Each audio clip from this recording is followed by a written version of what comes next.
इस वीडियो में आपको 10th class social science subject का कंप्लीट सोल्ड पेपर देखने को मिलेगा। यदि आपको और भी सब्जेक्ट के सोल्ड क्वेश्चन पेपर की वीडियो देखनी है तो मैं YouTube channel MS education TV के ऊपर जाके देख सकते हैं। यदि आपको PDF डाउनलोड करनी है तो नीचे वेबसाइट दी हुई है, इस वेबसाइट से आप डाउनलोड कर सकते हैं। Exam time 3 hours, maximum marks 80। नीचे यहाँ पे इंस्ट्रक्शन दिए हुए हैं, इनको आप पढ़ सकते हैं। इसमें बताया गया टोटल कितने क्वेश्चन हैं और कौन सा क्वेश्चन कितने मार्क्स का है। सबसे पहले देखिए section A, first question, Sri Lanka में सिंहली भाषा को एकमात्र राजभाषा कब घोषित किया गया? 1956 में। क्वेश्चन 2, शिरोमणि अकाली दल के चुनाव चिन्ह का नाम लिखिए। इसका चुनाव चिन्ह है तराजू। क्वेश्चन 3, लंबे चौड़े क्षेत्र पर एक ही फसल उगाई जाने वाली कृषि प्रणाली का नाम लिखिए। इसका नाम है रोपण कृषि। ऑप्शन सी राइट है। क्वेश्चन 4, भारत का सबसे बड़ा बॉक्साइट उत्पादक राज्य का नाम लिखिए। इसका नाम है ओडिशा। ऑप्शन ए राइट है। क्वेश्चन 5, विनिर्माण यानी कि वस्तु निर्माण किस क्षेत्र की गतिविधि है? द्वितीयक क्षेत्र की, यानी कि सेकेंडरी सेक्टर। क्वेश्चन 6, विश्व बैंक विश्व विकास रिपोर्ट में देशों का वर्गीकरण करने के लिए मापदंड का उपयोग करता है। यह प्रति व्यक्ति आय का। ऑप्शन सी राइट है। क्वेश्चन 7, संगठित क्षेत्र की विशेषता है। यह क्षेत्र सरकार द्वारा पंजीकृत होता है। रोजगार की अवधि नियमित होती है। सरकारी नियमों एवं विनियमों का अनुपालन करना होता है। तो इसमें राइट आंसर है उपरोक्त सभी। ऑप्शन डी राइट है। क्वेश्चन 8, बिना मुद्रा का प्रयोग किए वस्तुओं का क्रय विक्रय करना डैश कहलाता है। इसको बोलते हैं वस्तु विनिमय। क्वेश्चन 9, सूचना का अधिकार यानी कि RTI का कानून कब लागू हुआ? 2005 में। ऑप्शन बी राइट है। क्वेश्चन 10, निम्न कथनानुसार भारत में महिलाओं के राजनीतिक प्रतिनिधित्व के हिसाब से उचित विकल्प का चयन कीजिए। इसमें पहला कथन है कि भारत की विधायिका में महिला प्रतिनिधियों का अनुपात बहुत ही कम है। तो पहली स्टेटमेंट ट्रू। सेकंड है 2019 में लोकसभा में महिला सांसदों की संख्या 30% थी। ये गलत है। थर्ड है राज्यों की विधानसभाओं में उनका प्रतिनिधित्व 5% से भी कम है। ये सही। और लास्ट में है इन मामलों में भारत का नंबर दुनिया के देशों से काफ़ी नीचे है। ये भी सही है। तो इसमें राइट आंसर क्या होगा अपना? 1, 3, 4 सही है। तो इसमें डी ऑप्शन राइट होगा। क्वेश्चन 11, भारतीय संविधान के बारे में निम्नलिखित में से कौन सा कथन गलत है? तो इसमें गलत कथन है कि यह एक धर्म को राजकीय धर्म बताता है। तो यह एक धर्म को नहीं बताता। इसमें राइट आंसर अपना ऑप्शन बी गलत है। क्वेश्चन 12, प्रतिरक्षा एवं विदेशी मामले संविधान की कौन सी सूची के विषय हैं? संघ सूची के। ऑप्शन ए राइट है। क्वेश्चन 13, सत्ता की साझेदारी के बारे में निम्नलिखित 2 कथनों पर विचार करें और नीचे दिए गए विकल्प के आधार पर उत्तर दीजिए। इसमें पहला है सत्ता की साझेदारी लोकतंत्र के लिए लाभकर है। तो इसमें पहली स्टेटमेंट सही है। दूसरी है कि इससे सामाजिक समूहों में टकराव का अंदेशा घटता है। ये भी सही है। तो इसमें राइट आंसर है कि 1 और 2 दोनों सही है। ऑप्शन सी राइट है। क्वेश्चन 14, भारत में गोवा, दमन दीव, दादरा नगर हवेली आदि प्रदेशों पर किस यूरोपीय शक्ति का अधिकार था? तो इसमें था पुर्तगाली का। ऑप्शन सी राइट है। क्वेश्चन 15, निम्नलिखित में से किस भारतीय वैज्ञानिक को विश्व में मिसाइल मैन के नाम से जाना जाता है?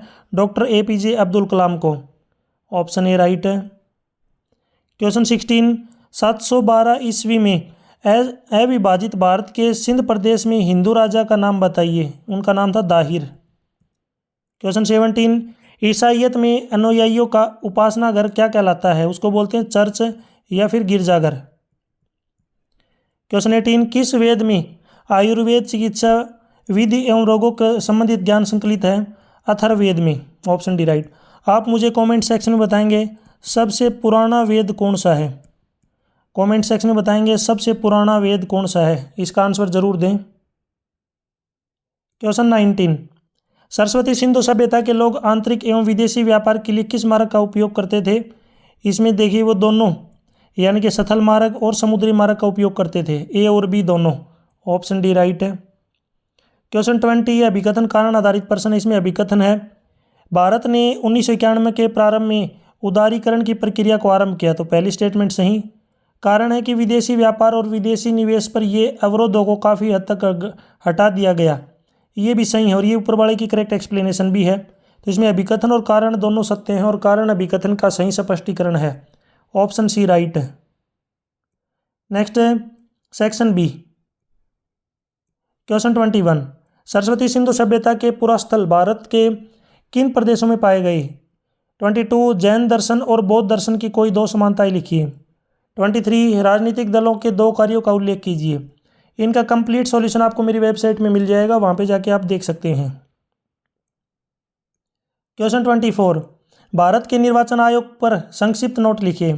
25 वैश्वीकरण के विषय में आप क्या जानते हैं? 26 मनरेगा 2005 के उद्देश्यों का वर्णन कीजिए। 27 आधारभूत उद्योग का सुधारण स्पष्ट कीजिए। 28 भारत में सौर ऊर्जा का भविष्य उज्ज्वल है, स्पष्ट कीजिए। नेक्स्ट सेक्शन सी, इसमें केस स्टडी क्वेश्चन दिए गए हैं। यहाँ पे नीचे पैसेज दिया गया है, इसको बिल्कुल ध्यान से पढ़ना है और इससे रिलेटेड जो क्वेश्चन पूछे गए हैं उनके आंसर आपको देने हैं। तो इसमें सबसे फर्स्ट क्वेश्चन है 29, ये केस स्टडी क्वेश्चन है। तो पहले इसको आपको बिल्कुल ध्यान से पढ़ना है। इससे संबंधित पहला प्रश्न है कि जल परिवहन का सबसे सस्ता साधन कैसे है? इसका आंसर है कि जल परिवहन का सबसे सस्ता साधन है। यह बाहरी व स्थूलकाय वस्तुएं ढोने में अनुकूल है। यह परिवहन साधनों में ऊर्जा सक्षम और पर्यावरण अनुकूल है। तो ये फर्स्ट क्वेश्चन का आंसर रहेगा। सेकंड है कि भारत में अंतःस्थलीय नौ संचालन जलमार्ग कितने किलोमीटर लंबा है? तो ये है 14,500 किलोमीटर लंबा। ये सेकंड का आंसर रहेगा इसमें, 14,500 किलोमीटर लंबा। थर्ड है 111 अंतर्देशीय जलमार्गों को राष्ट्रीय जलमार्ग किस अधिनियम द्वारा घोषित किया गया? अधिनियम राष्ट्रीय जलमार्ग अधिनियम 2016। ये थर्ड क्वेश्चन का आंसर है। नीचे इंग्लिश में भी आप इसको पढ़ सकते हैं। क्वेश्चन 30, ये भी आपका केस स्टडी क्वेश्चन, इसको ध्यान से पढ़ना है और इससे रिलेटेड जो क्वेश्चन पूछेगा उनके आंसर आपको देने हैं। इसमें फर्स्ट क्वेश्चन है कि 1960 के दशक में उपभोक्ता आंदोलन का उदय कैसे हुआ? तो इसमें है आंसर है कि अत्यधिक खाद्य कमी, जमाखोरी, कालाबाजारी और खाद्य पदार्थ एवं खाद्य तेल में मिलावट की वजह से 1960 के दशक में व्यवस्थित रूप से उपभोक्ता आंदोलन का उदय हुआ। तो ये कंप्लीट जो है आपका फर्स्ट क्वेश्चन का आंसर है।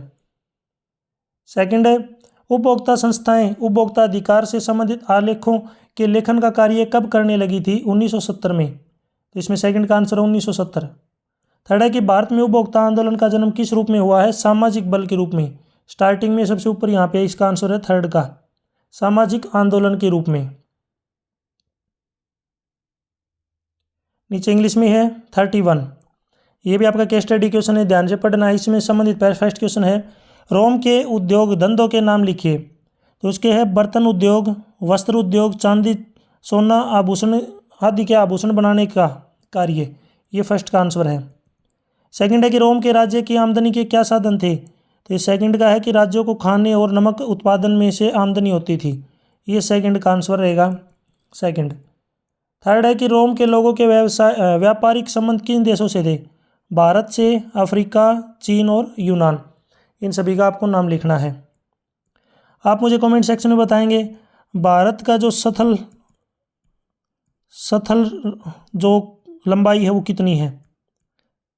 कमेंट सेक्शन में इसका आंसर देंगे, यानी कि भारत की स्थल की लंबाई कितनी है, जल की तरफ से नहीं, स्थल से यानी कि चारों तरफ से जो बाउंड्री है जो बिना पानी के है यानी कि दूसरे देशों को टच करती है, उसकी लंबाई कितनी है? कमेंट सेक्शन में इसका आंसर दें। नीचे इंग्लिश में भी आप इसको पढ़ सकते हैं। 32 दिए गए लेख के ध्यान से पढ़ें और पूछे गए प्रश्नों के उत्तर दीजिए। इसको भी ध्यान से पढ़ना है। इससे संबंधित फर्स्ट क्वेश्चन है कि बेल्जियम ने श्रीलंका से अलग कौन सा रास्ता अपनाया? तो उन्होंने क्षेत्रीय अंतरों और सांस्कृतिक विविधता को स्वीकार किया। ये फर्स्ट का आंसर है।